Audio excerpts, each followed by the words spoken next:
Ghost in the graveyard, 1, 2, 3. Ghost in the graveyard, can't catch me. Is everyone ready? 1 o'clock, the ghost is here. Sally! Sally! 3 o'clock, the ghost is here. 4 o'clock, the ghost is here. 5 o'clock. Martha, come on! To this day, she still haunts me, and I think she always will. Is she home yet? No, not yet. Hey. She's gonna be okay. Why don't you ask me yourself? Oh, it is! You should call him. Why would I call him? I'm just saying that, he stuck by you through a lot of this stuff.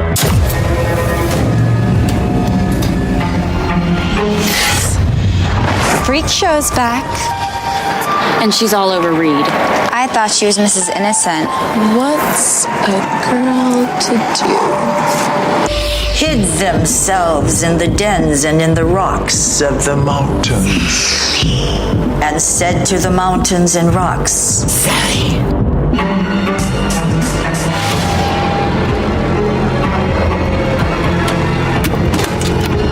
Where was I born?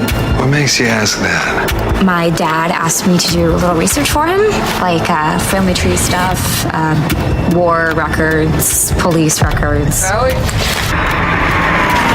"What's up, everything okay?" I think it's time. What does Beelzebub? She's coming for you. And you shall know me, for I shall cast out demons in his name. Beelzebub want.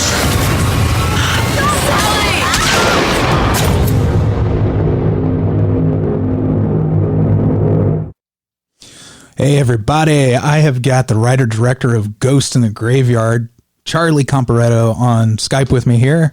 Hey Charlie, thanks for coming on. Thank you for having me on. Yeah, so this movie, Ghost in the Graveyard, one, you just heard, that's the audio you just heard was the trailer. You've got this kind of like a small New York town, right? It kind of feels like one of those old world, almost a New England-ish kind of community, right? Yeah, 100%. I mean, I kind of wrote it with a New England feel to it. I mean, we did film it in New York, in Westchester County, just north of the city. But I don't think we actually mention in the film that it's New York, but certainly could be New York or, like you said, any kind of New England, has that New England vibe to it. Yeah, absolutely. I had a lot of it had a kind of a Salem feel to it, like the sins of the past, that whole small town thing where, witchcraft was definitely part of this history. And it's just a great spooky backdrop. And not to mention an evocative title. Ghost in the Graveyard is a game I think a lot of us played as a kid. And I just think it's kind of interesting that you chose a title like that. It's such a great springboard for the imagination. I kind of want to hear like the backstory on how you came up with this film. Yeah, so, I mean, the backstory on how I came up with it is basically, I actually didn't play the game as a kid. So I grew up in Queens, which is part of New York City. And we played, kill the man with the ball, and King of the Hill, and Ring Yeah. like Ring Olivia was a big game, and just a lot of street games. Ghost of the Graveyard, I think, is more of a suburban game, although I guess you could play it in the city. But basically, my wife grew up playing it. She's from Westchester, or she's actually from Putnam, which is just above Westchester. And she taught it to my kids.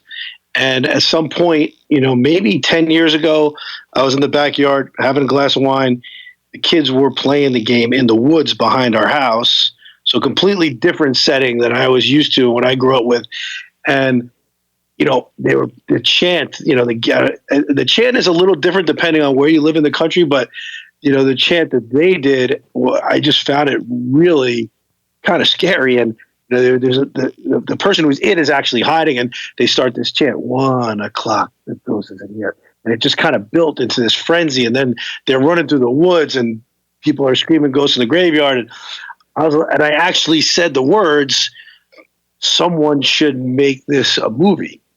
And then literally the next day I got out a pen, was something I had kind of always dreamed of doing, thought about doing. And I was like, here's the idea that I've been looking for, that I think I could pull off. And so that's when this whole thing kind of started. But yeah, the Ghost of the Graveyard. It's actually funny too about the title. One other interesting thing is actually some people try to get us to change it because they felt it should be something that was more marketable, or the go. But I was like, no, it has to be the name of the game. That's what it's kind of all about.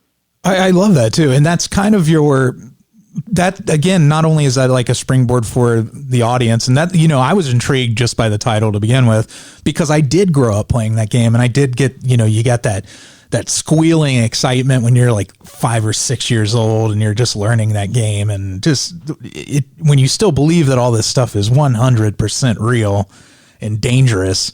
That it works in the film itself too as a springboard for your protagonist, who is kind of the oddball of this group of young girls, right? Yeah. She's kind of an outsider, and because of some of these things that happened in the past when they were playing the game when they were little, she's kind of been away from the town, and that kind of added to her isolation, or because of those events, it kind of isolated her from the other kids. And she comes back at some point, like a typical horror film, during her teenage years. She's trying to fit in. She wants to be part of the group. She wants to be accepted. She really, I think, without getting too deep, she wants to come to terms with her past and find out, why this happened and who is she. And, that's kind of the story in the story of the Ghost in the Graveyard.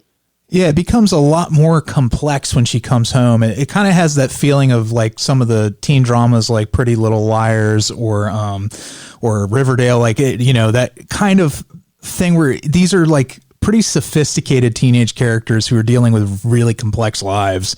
And they can even be kind of intimidating, like you don't really know what they're playing with here as the movie unfolds. You're like, it's mysterious who's the bad guy, like I kind of like that you leave that up in the air through your second act. But I wanted to say she comes home to her dad, played by Jake Busey, and I had never seen him play this type of character, which was really something different. And we've had him on this show before. He's a lot of fun, but I always feel like he's always playing kind of more of like an over the top or almost borderline, like either like a jokester or kind of a crazy guy. But in this, he's like a suburban dad, and it kind of blew my mind. Yeah, I mean, he was amazing. That's great. You've had him on your show. He's amazing actor. People, maybe don't give him credit for that as much as they should, because he has, he kind of always plays these characters, these odd characters, or, and he was so successful with it early on. So, it's one that happens to a lot of these actors. They kind of get pigeonholed into like a certain role. It's probably one of the reasons why we were able to get him for our film. As a first time filmmaker, to get Jake to play the dad was like a huge thing for me. And it wasn't like I was, I had to kind of talk to him and meet, and feel him out to be sure that he could do it. But as soon as matter of fact, him and me Skyped a few times, and we, were on the phone together, FaceTiming and stuff to try to get a feel for him. And, he's gotten a lot better looking as he's gotten older too. He's turned to a really handsome man, but also, he can really act, and he's got a child. So for him, I think it was really exciting to like play this part. And I hope, people in Hollywood are seeing what he can do, because I really do think, I mean, it takes so much talent to act in these films. Yeah, really especially when you're playing something so real and relatable as a dad. I think that takes a little extra. But yeah, he was into it, and it was really, he brought a lot to the set. He wanted to discuss everything. He really was into, brought a lot of professionalism. So we were so happy to have him, and I thought he was amazing. Yeah, he's great. Now this is total independent, right? Totally independent. We raised the funds independently. We shot a teaser, on our own, and then we showed it to possible investors. We were able to raise the money. people kind of got excited about it. So we ended up getting a little bit more than we initially started, looking for. Then we got Kelley from Disney, Kelley Berglund, and then that helped us get Jake as well. So, but yeah, completely independent. I mean, now we've kind of partnered with, so I think that still makes us independent. We've Tri-Coast is kind of our sales agent, and now Distribution Solutions is handling our distribution. So we do have some really good firms that have gotten involved with it. But, until, 6 months ago, we were completely, everything was just basically me and some people that I've hired. That's fantastic. I love independent film when the people who creating it really seem to be enthused and care about what they're doing. I think some people just do it to like a notch in the bedpost. I made a movie, but I could tell a lot went into this, and it's just a lot of fun. So you had mentioned distribution. How if our listeners want to see this film, what's their best bet to see it? I mean, I think the easiest place is not to give them all the flow, but it's on Amazon Prime, so you can download it. You can stream it on, you can buy it or rent it on Amazon, but it's also on Apple iTunes. It's also on Google Play. It's on Fandango. It's on In Demand. It's all, as far as networks, I think it's on Comcast, DirecTV, and Dish. Nice. I don't know how to do this, but it's on Sony PlayStation and Xbox. So I'm sure the kids know how to do that. It's on Hoopla, FlixFling, and now just the DVD is now in Walmart across the country, and also it can be bought on Best Buy and Target online. It's not in those stores yet, but we're hoping it will be soon. And then there's a bunch more places it's going to be coming out in January, the streaming and whatnot. Well, thanks again for doing this with me. And in case, just a fun bit of trivia, Charlie's brother, Billy, and I went to school together, and he's the one who put us in contact with each other. So I want to thank Billy for that. And it was like a real blast from the past because we hadn't seen each other since we were probably 10 years old or something. So it kind of blew my mind that we had this small world kind of connection, that we do this show about horror films and sci-fi, and that his brother had made this film. And then, we get a lot of emails like that, and where it's just like, hey, a friend of mine made this film, but this is like a legit good indie horror film. So I really encourage you to go check it out. Again, Jake Busey's awesome in it. The rest of the cast are fantastic. It's fun. It's quirky. It's got that personal, it's got your fingerprints on it, is an expression that I like when people are talking about auteurs and indie film, where this is your movie and you can tell that you didn't have to cram it through any type of formulaic processing or anything through a studio. So it's got a lot of character. Thank you. Thank you very much. I appreciate it. So check it out. Ghost in the Graveyard. As Charlie said, you can get this pretty much any major platform. Thanks again. Just one quick shot to Billy. Just, so when you're doing these things as an independent guy and everything, you bring everybody involved you can. So aside from my daughters being here and there in it, and a lot of friends and family, and then people like Jake Busey, guy like Billy helped me rewriting and tuning things and stuff like that. And he really was hugely helpful through the process. So shout out to Billy. Great guy.